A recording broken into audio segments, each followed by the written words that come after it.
예, C++ for C coders 두 번째 세션입니다. 이번 시간에는 이런 것들을 할 거예요. C++ as a better C. 지난 시간에 약간 이어서 하는 거가 있고요. 또 namespace 지난 시간에 잠깐 했는데 좀 더 보충 설명을 하도록 하겠습니다. 그 다음에 scope resolution operator. 이름이 좀 길죠? 예, 그거 설명하고요. 그 다음에 우리가 컴파일을 종종 하는데 그 컴파일러에 옵션이 여러 가지 있습니다. 그거에 대해서 좀 더 보고요. 그 다음에 input and output. 우리가 첫 번째 숙제를 제가 올려놨는데요. 이 첫 번째 숙제를 할 때 필요한 부분 설명해 드리겠습니다. 그러면 두 번째 세션 시작하도록 하겠습니다. 인사 안 했네요. God is good all the time. 예.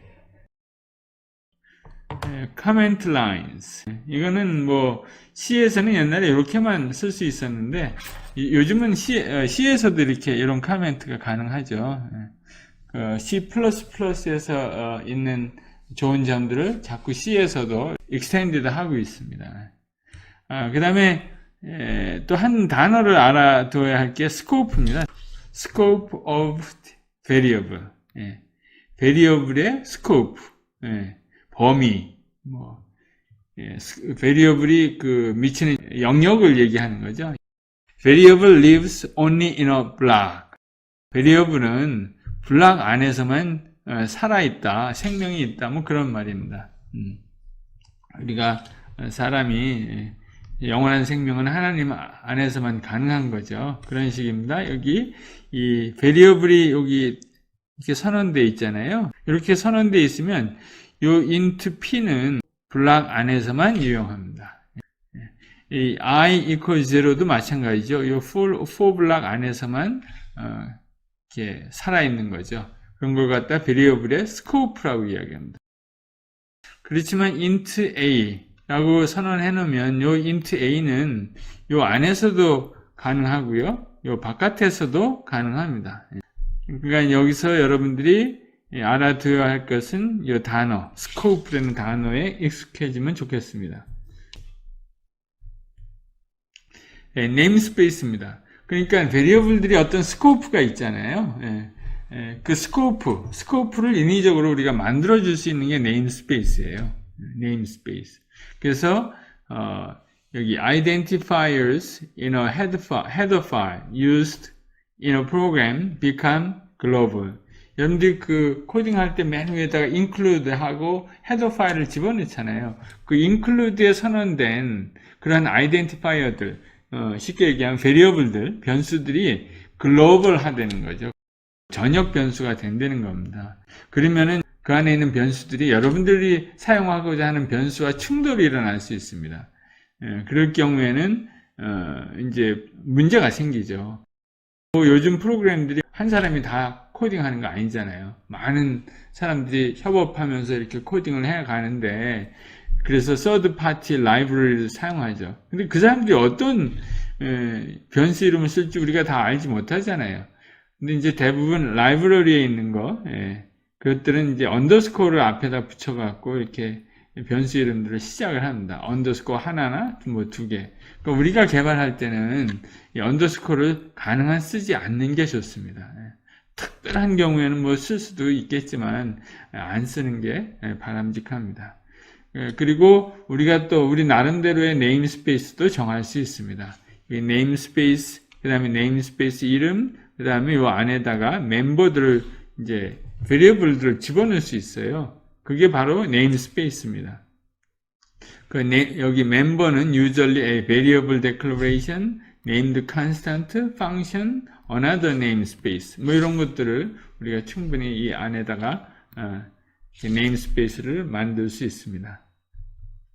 그래서 namespace는 이렇게 보기 좋죠? 우리나라 대관령 목장 그쯤 되는 것 같아요.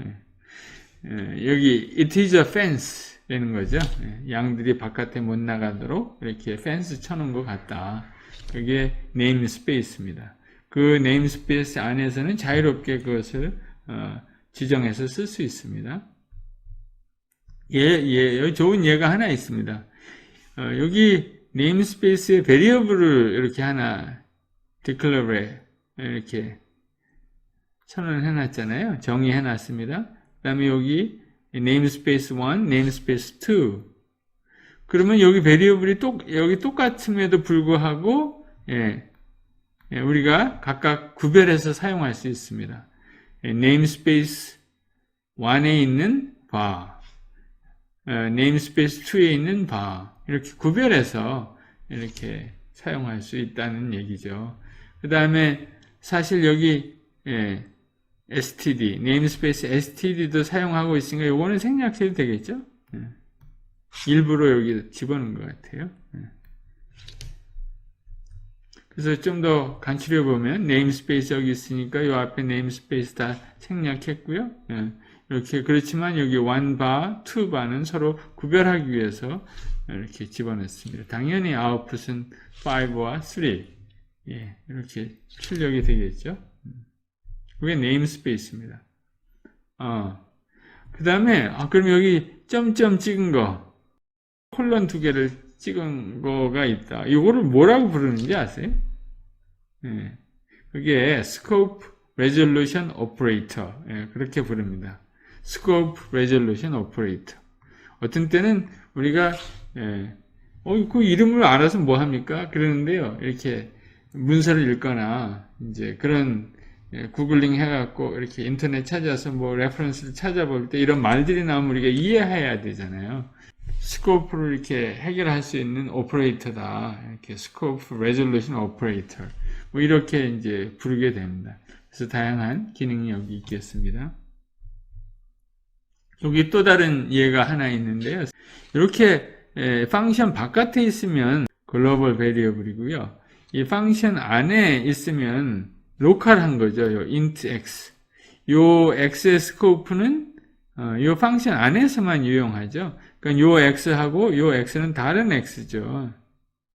그러니까 근데 우리가 이 x를 액세스 하고 싶은 거예요. 위에 글로벌 x를 사용하고 싶으면 이럴 때 요거를 스코프 레졸루션 오퍼레이터를 앞에다 붙이면 됩니다. 그러면 여기 글로벌 x를 여기서 접근하는 거죠. 그래서 글로벌 x가 1이라고 그러면 여기서 플러스 하니까 이제 2가 되는 거죠. 그 다음에 요거 없이 스코프 레졸루션 오퍼레이터 없이 사용하면 x 플러스 하면은 이거를 액세스합니다. 이거를 액세스. 근데 웬만해서는 이렇게 혼동되게 섞는 좋은 프로그램이 아니겠죠. 근데 특별한 경우 이렇게 또 이게 필요할 때가 있습니다. 그럴 경우에는 이게 이렇게 해결합니다. 우리 학기 중에 한두 번 나옵니다. 이게 필요할 경우가. 그 다음에는 컴파일러 옵션입니다. 컴파일러 옵션이고요. 이렇게 윈도우 시스템에서는 우리가 MSys2를 설치했는데 거기서는 G++, 그다음에 -std equals C++11 요거가 디폴트입니다. 그런데 다른 그러니까 macOS에서는 요거를 해야 됩니다. 그 다음에 파일이 2개 있을 경우 이렇게 파일 2개와 아웃풋 그게 실행 파일은 이렇게 -o prog 하면은 프로그램 exe 아웃풋 파일이 나오겠죠. 그래서 -o는 아웃풋을 실행 파일 아웃풋 이름을 지정하는 옵션입니다. 그 다음에 std C++11은 이렇게 다른 옵션들도 이렇게 있습니다. C11 그 다음에 14, 17 버전들을 이렇게 우리가 사용할 수 있도록 다른 옵션들을 집어넣을 수 있습니다. 그 다음에 WALL은 Enable Most Warning Message. 메시지 있는 대로 다 워닝 메시지도 프린트 해달라는 겁니다. 디버거 사용할 때는 -G 옵션. 그 다음에 우리가 이제 종종 이거 제가 자주 쓰는 건데요. 우리 소스 코드 안에 디버그 옵션을 넣고 디버깅을 할 때 그때 요 -d 디버그를 집어넣습니다. 이것도 우리가 앞으로 자주 사용할 겁니다. 우리가 include, 우리 system include 파일 말고요. 우리도 include 파일을 만들게 되거든요. 그때 우리 include 폴더를 컴파일 할 때 참조할 수 있도록 이렇게 -i 해서 -i 그 다음에 뭐 이렇게 include 이렇게 우리가 커맨드 라인에 집어넣을 필요가 있을 때도 있습니다. -l은 라이브러리, 우리가 개발한 라이브러리를 링크할 때는 -l 뭐 이렇게 표시할 때가 있습니다. 꼭 기억해 둬야 되고요. 이거는 로우케이스 l입니다. 그래서 라이브러리, 이건 include 폴더고요. 이건 라이브러리 폴더고요. 라이브러리 폴더에 있는 라이브러리와 같이 링크해서 실행 파일을 만들어내야 할 때는 이렇게 lowercase -l 그 다음에 now I see 뭐 이렇게 집어내야 될 때가 있습니다. 우리가 요거를 앞으로 자주 사용할 겁니다. 여기 -l lowercase l입니다. uppercase l. 그러니까 폴더로 가리킬 때는 uppercase를 주로 쓰고요. 이렇게 파일을 가르칠 때는 이렇게 lowercase를 쓰는 거죠. 그렇게 잘 구별해 주면 좋겠습니다. 그 다음에 C 프로그램에 이렇게 IOStream 헤더 파일들이 종종 우리가 사용할 때가 있습니다. 그래서 4개의 오브젝트들이 있는데요. 이게 스탠다드 인풋을 얘기하고요. 스탠다드 아웃풋을 얘기하고 스탠다드 에러, 스탠다드 로그, 아웃풋 디바이스들입니다. 스트리밍 디바이스죠. 이런 것들을 우리가 자주 사용해서 이 중에서 특별히 우리가 많이 사용하는 것은 이 2개를 많이 사용할 겁니다. 예를 들면 여기 input output이죠. cin 이렇게 하면은 유저가 키보드에 타이핑한 것을 이 베리어블에다가 저장해주는 근데 이 베리어블 타입이 이제 정해져 있는 거죠. 그러면 이 베리어블 타입으로 이 인풋이 들어가게 됩니다. 예를 들어서 뭐 더블도 마찬가지고 이 베리어블을 어떻게 선언하느냐에 따라서 여기에 유저가 키보드에 입력한 것이 이 베리어블에 담게 됩니다. cin 이렇게 스탠다드 인풋 디바이스가 상당히 쉽게 사용할 수 있습니다. 예를 들어서 i하고 j의 값을 저장하고 싶으면 이렇게 ij 인티저로 선언하고 give two numbers 이렇게 하고 여러분들이 이걸 실행하면 시스템이 기다리고 있을 때 여러분들이 타이핑하면 예를 들어서 4, 5를 입력하면 4하고 5가 이제 입력이 되는 거죠. 입력 받는 거에 두 개의 숫자가 입력하고요. 그 다음에 cout은 뭐 우리가 프린트 하는 거 여러분들 많이 해봤을 겁니다. 쉽게 아주 인풋을 쉽게 받아서 출력할 수 있는 아주 간단한 인풋입니다. 인풋 스트림입니다. 그런데 이거가 좀 문제가 있어요. 그래서 이렇게 금방 쉽게 쓸 때는 좋은데요. 우리가 유저가 어떻게 타이핑할지 잘 모르잖아요. 그래서 여러 가지 에러 체킹을 하기에는 이게 좀 불편합니다. 그래서 제가 여러분들에게 추천한 것은 getLine입니다. getLine. 그래서 이 getLine으로 인풋을 받고 그 다음에 이렇게 처리할 수 있는 그러한 프로그래밍 연습을 많이 하면 좋겠습니다. 이렇게 하면은 에러 체킹이 참 어려울 때가 많습니다. 그래서 this may cause an error.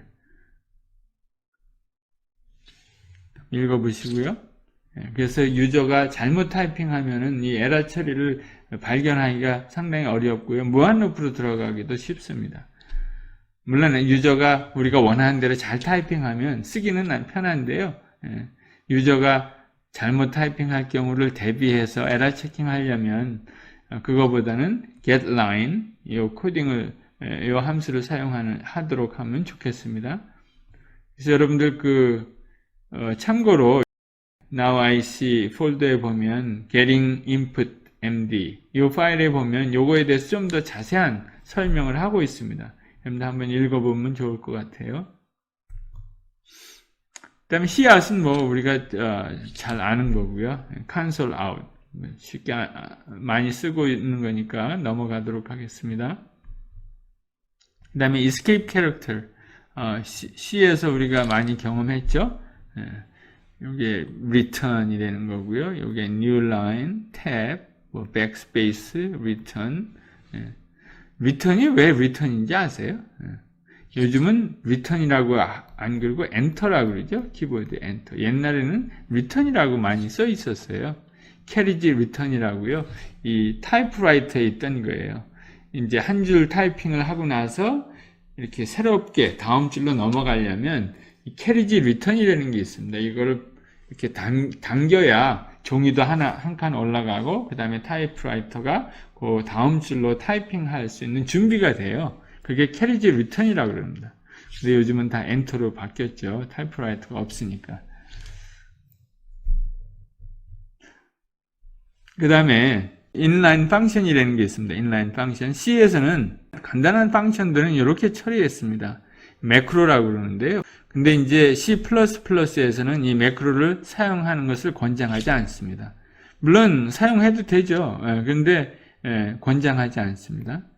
이렇게 혼동스럽고 느리고 또 에러를 쉽게 일으킬 수 있습니다. 예를 들어서 이런 데 가로를 빼먹으면 에러를 일으키기 쉽습니다. 음수를 집어넣으면은 곱하기 대신 뭐 마이너스가 나온다든가 그런 경우가 있으니까 이렇게 쓰는 것보다 차라리 인라인 펑션으로 구현하는 게 훨씬 더 빠르고 좋습니다. 그래서 여러분들 앞으로는 매크로 사용하는 걸로 지양하시고요. 이렇게 인라인으로 넣으시면 좋을 것 같습니다. 그 다음에 인라인 펑션은 이제 다양하게 쓰이는데 우리가 앞으로 공부하면서 이제 또 사용해 보도록 하겠습니다. God is good all the time. 여러분들 사랑합니다. 축복합니다.